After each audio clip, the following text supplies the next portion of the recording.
Positioning is one of those things startup leaders know matters, but often postpone. It feels like something you'll come back to once the product is more mature, or the market is clearer, or the company is bigger. But skipping positioning doesn't delay the work. It actually just pushes the consequences downstream, where they are far more expensive. And what actually happens next surprises a lot of leaders. Positioning rarely feels urgent in the early days. Founders are close to the product, early customers say yes, sales are happening, maybe not predictably, but enough to create confidence. So leaders assume the market gets it, or that clarity will emerge naturally over time. The problem is, without deliberate positioning, everyone else fills in the gaps themselves. Sales tells one story, marketing tells another, product prioritizes based on a third, and leadership believes alignment exists because no one is explicitly disagreeing yet. When positioning is unclear, though, the first thing that breaks isn't demand. It's that consistency. Customers still buy, but for different reasons than leadership expects. And because some deals still close for a time, leadership assumes positioning isn't the issue.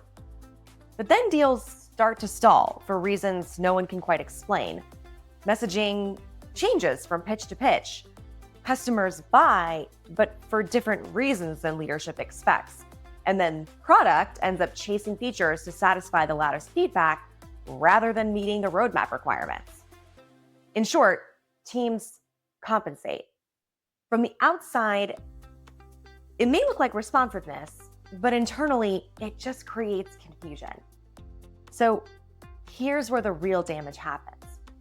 Without clear positioning, customer acquisition becomes inefficient. Expansion becomes harder than expected, and retention becomes unpredictable. Remember I mentioned that product is sort of chasing customer feedback? Yeah, doesn't scale. Teams spend more time explaining rather than executing. New hires take longer to ramp. Decisions require more context. Learning slows.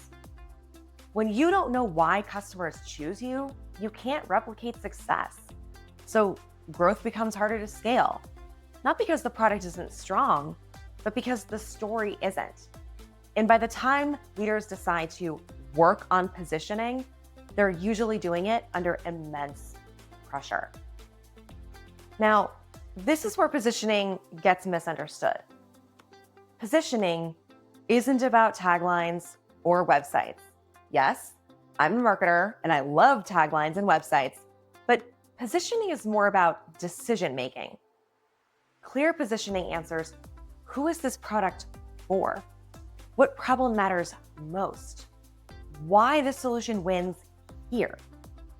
When leaders skip this work, every downstream function has to guess, and guessing scales poorly. That's why positioning problems show up as sales inefficiency, product sprawl, messaging failure, internal friction. So long story short, it's not a marketing issue. It's a leadership and a cross-functional clarity issue.